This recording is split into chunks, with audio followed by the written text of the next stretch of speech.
A inteligência artificial te emburrece e Kant já havia escrito isso há muito tempo, mas de uma outra forma. Eu quero falar com você sobre filosofia e inteligência artificial e qual que é o modo correto de você usar ela para você não emburrecer. Talvez você já tenha visto aqueles vídeos de crianças que usam alguma inteligência artificial para criar uma apresentação sobre algum determinado tema, ou até mesmo adultos que usam para fazer algum artigo científico. E também, como vimos recentemente, aquele juiz que deixou vazar na sua sentença a seguinte frase: agora melhore essa argumentação. A inteligência artificial ela te emborrece por um motivo muito simples. Ela retira toda a sua necessidade de refletir sobre algum tema. Isso, claro, contando que você acredita fielmente em tudo que ela te manda, como resposta. Temos a tendência de olhar para o passado com superioridade devido ao nosso acesso à tecnologia. Mas se você voltasse ao passado hoje e contasse sobre o celular para alguma pessoa, por exemplo, de 1900 só, você conseguiria explicar como que funciona o celular? Você ia conseguir explicar como ele é montado? Você ia conseguir explicar sobre a montagem do chip? Como são feitas as chamadas de vídeo ou de áudio? As mensagens, o SMS ou o WhatsApp, o Telegram, o aplicativo que a gente usa no celular? Você ia conseguir explicar? Mas convenhamos, né? Estudar é uma tarefa muito difícil. Quando você é criança, é possível aprender o básico de uma forma mais lúdica, com brincadeiras e algumas tarefas interativas. Mas ao passo que você cresce, o estudo ele passa a ser teórico, no sentido de que você tem que sentar a bunda na cadeira e tem que estudar. No, God, please, no! No! Você tem que ler, você tem que ver uma apresentação, uma masterclass, um vídeo, uma determinada aula, você precisa fazer as suas anotações, você precisa reler, você precisa escrever sobre aquilo que você está estudando. Ou seja, não tem outro método além de você sentar a bunda na cadeira e estudar. Eu vou ler aquela merda até entender! E a gente sabe que isso não é fácil. Conforme você cresce, é necessário, é uma obrigação de todo ser humano que o seu raciocínio saia do simples e vá para o complexo. Mas isso não sobre todas as áreas, sobre aquela área que você se interessa. Ninguém tem a obrigação de saber tudo sobre tudo, obviamente. Existe um medo que a IA irá substituir o ser humano e você tem razão. Porque você não estuda sobre nada, você não lê nada, você não tem nada para contribuir. E por que então você não será substituído? No sistema que a gente vive, no capitalismo, a principal função de qualquer empresa é reduzir custo e aumentar lucro. E aqui eu não estou colocando um julgamento moral, é simplesmente o que nós vivemos. Então, se você não tem nada para contribuir, se você não tem nenhum tipo de destaque na sua função, ou se você não está estudando para almejar algo melhor, por que você não vai ser substituído? Pergunta-resposta O que é esclarecimento, do filósofo Immanuel Kant, é um texto clássico da filosofia e ele está contido numa época que ficou conhecido como Iluminismo. É importante entender essa época porque havia uma esperança que a educação alcançaria a todos. Parece mais uma grande ilusão, mas existia esse pensamento positivo na época. E não somente que o conhecimento alcançaria a todos, mas que as pessoas tendo acesso ao conhecimento, elas, por vontade própria, buscariam esse conhecimento. Isso me lembra um pouco aquele meme do no futuro nós teremos carros voadores. E, na verdade, a gente está vivendo a bolha da IA. O texto completo ele tem apenas 10 páginas, eu vou deixar aqui no link da descrição para que você possa depois ler ele completo, porque eu vou usar apenas alguns trechos para falar sobre esse tema. Kant inicia o seu raciocínio explicando o que é a menoridade do homem. A menoridade é a incapacidade de fazer uso de seu entendimento sem a direção de outro indivíduo. O homem é o próprio culpado dessa menoridade se a causa dela não se encontra na falta de entendimento, mas na falta de decisão e coragem de servir-se de si mesmo sem a direção de outrem. Sapere aude, tem coragem de fazer uso de teu próprio entendimento. Tal é o lema do esclarecimento. Existe uma diferença entre se aconselhar com quem você confia e deixar que os outros decidam por você. Então, digamos que você está nos seus 20 anos está trabalhando, mora com seus pais e você consegue guardar dinheiro e está pensando em comprar um apartamento, seu primeiro apartamento. E está surgindo ali uma oportunidade para você fazer a entrada do seu apartamento, financiar o restante e os seus pais te apoiam. Legal. Mas o inverso às vezes também pode ocorrer. Quem sabe o seu pai ou a sua mãe falem, não filho, em vez de comprar um imóvel, compre primeiro um carro, já que você mora aqui, você precisa para estudar, precisa para trabalhar. Mas comprar um imóvel é muito mais importante e melhor do que você comprar um carro. E você tem essa certeza. Então você precisa usar o seu próprio entendimento, você precisa saber áudio nos seus pais ou quem está falando ao contrário. E aí Kant expõe duas razões para a humanidade permanecer nessa minoridade: a preguiça e a covardia. A primeira é um pouco mais óbvia, mas nas palavras de Kant, é tão cômodo ser menor. Se tem um livro que faz as vezes de meu entendimento, um diretor espiritual que por mim tem consciência, um médico que por mim decide a respeito de minha dieta e etc., então não preciso de esforçar-me eu mesmo. Não tenho necessidade de pensar quando posso simplesmente pagar. Outros se encarregarão em meu lugar dos negócios desagradáveis. A covardia está relacionada ao poder que o tutor exerce sobre a pessoa. Vamos voltar ao exemplo do filho, que quer guardar dinheiro e comprar um imóvel, e os pais estão falando para ele comprar um carro. Mas aí o filho decide por comprar o imóvel, mas acaba sendo mal assessorado na hora da compra e não tem ciência que ele ia ter que pagar alguns impostos ainda para adquirir esse imóvel. Ele acaba perdendo tanto o imóvel quanto parte do dinheiro que ele tinha guardado. E aí os pais que queriam que ele comprasse um carro vêm e falam, nós avisamos, em vez de acolher o filho. Erros acontecem, mas se você perde a confiança no seu senso de juízo, de escolher o que acha certo, o seu tutor, que pode ser qualquer pessoa, pode ser um parente, pode ser um amigo, um pastor, uma pastora, o padre, um influencer, o vizinho, a sua mãe de santo, seu pai de santo, qualquer pessoa, você se acovarda diante das escolhas e prefere que a outra pessoa escolha por você. E não é por falta de conhecimento, você sabe o que precisa ser feito, mas você tem um medo de errar, você tem um medo de cometer mais algum engano e sair novamente no prejuízo. Mas é sempre melhor pela própria decisão do que errar pela decisão de outra pessoa. E aí Kant vai escrever assim sobre tomar as próprias decisões. Ora, este perigo na verdade não é tão grande, pois aprenderiam muito bem a andar finalmente, depois de algumas quedas. Basta um exemplo deste tipo para tornar tímido o indivíduo e atemorizá-lo em geral, para não fazer outras tentativas no futuro. Sabe um caso muito interessante de tutoria que aconteceu recentemente?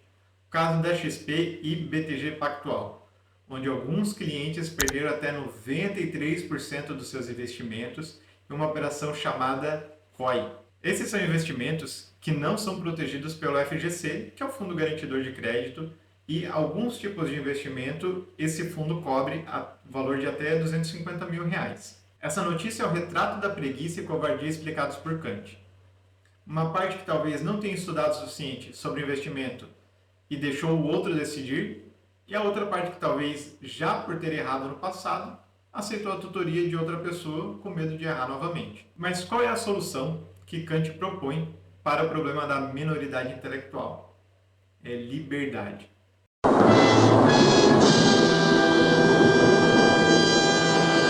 Mas não é qualquer liberdade.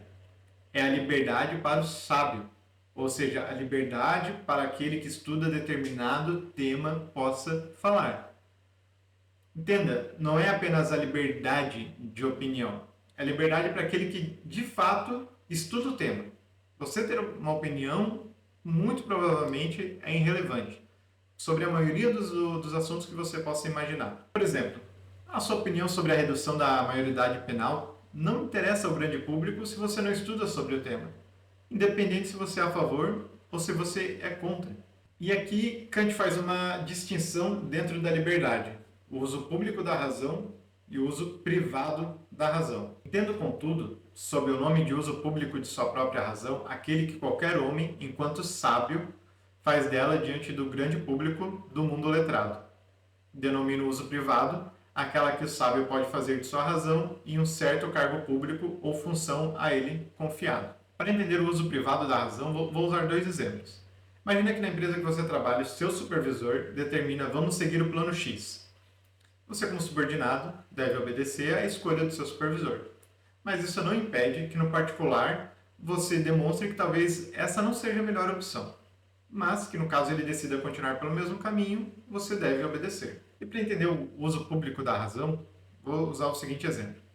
O ministro da Economia de um país apresenta um determinado plano para o presidente. Porém, o presidente decide seguir outro caminho. No futuro, tal ministro, que não exerce mais o seu cargo, escreve um artigo ou livro explicando por que achava a sua escolha correta. Mas, como pessoa subordinada, precisou acatar a ordem do seu superior, que é o presidente. O ministro, como pessoa sábia, estudada, versada no tema economia, faz uso público de sua razão, mas enquanto ocupava o cargo de ministro, segundo Kant, poderia apenas fazer uso privado de sua razão. Perceba que todos os pontos apresentados até o momento exigem a necessidade do estudo, e isso está relacionado com a inteligência artificial que eu falei no começo do vídeo. É necessária a leitura, é necessário a checagem de informação. E, novamente, só existe uma maneira de estudar. Ler, reler, compreender e fazer exercício. Nosso cérebro se adapta ao uso que fazemos dele. Se você tem mais de 30 anos, talvez na sua adolescência era comum decorar o número de telefone de pessoas próximas. Hoje eu só conheço uns 4 telefones de cor. Um outro exemplo é o uso do GPS. Era muito comum decorar nome de rua, e não somente das principais, mas às vezes qualquer uma. Hoje, você não precisa lembrar as ruas da sua cidade. O cérebro se adapta a ler o GPS, sem memorizar o caminho. Olha só essa matéria aqui que eu trouxe.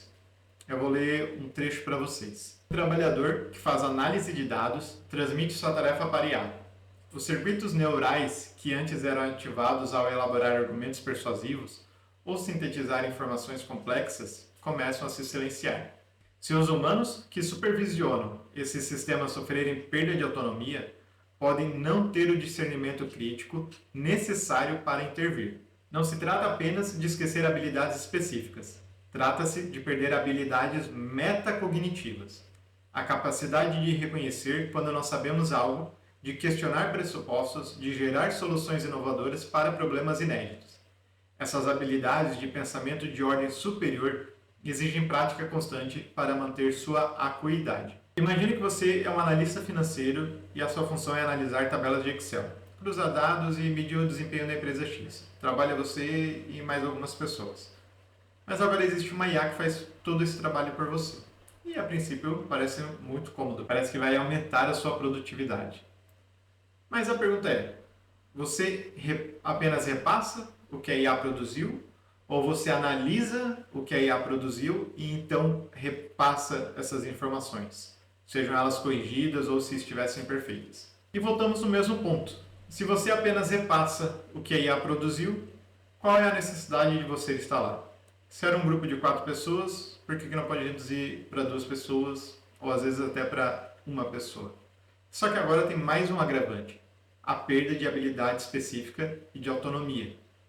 Antes, sem você usar essa ferramenta da IA, você poderia analisar algumas informações, olhar e falar assim, não, isso aqui está errado, por causa disso e daquilo.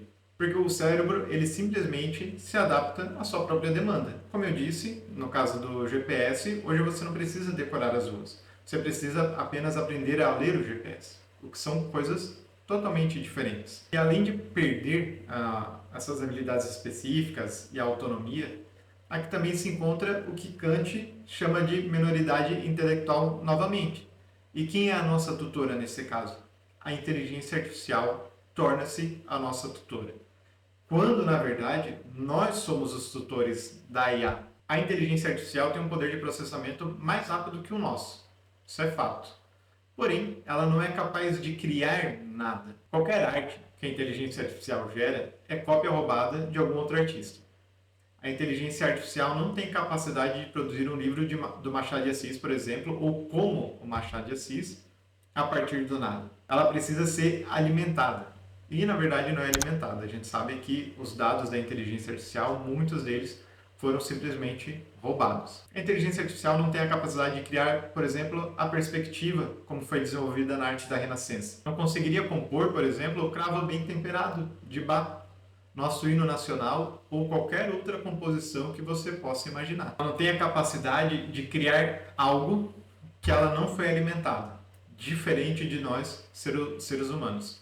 Nós podemos criar a partir da nossa imaginação, da nossa emoção e da nossa vivência. E ainda mais, a inteligência artificial, por exemplo, ela não é capaz de produzir nenhuma fórmula matemática, como produziu Euclides, como produziu Abu Abdallah Mohamed Ibn Musa al-Jarim, que é o pai da álgebra, Al-Hazen, formulador do método científico moderno, Al-Batani, que introduziu conceitos como seno e cosseno, ou como Newton, Einstein, Stephen Hawking, Alan Turing, ou como brasileiro Newton da Costa, que desenvolveu a lógica paraconsistente. A inteligência artificial é boa e importante a partir do momento que ela é apenas uma ferramenta.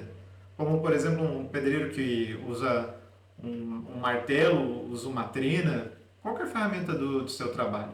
A inteligência artificial, nesse sentido, ela é boa, mas ela não pode passar além disso. Ela não pode te entregar o resultado final. O resultado final ele tem que ser uma produção sua, uma produção intelectual sua, para que você também evolua como ser humano sobre o tema que você gosta, independente de que seja.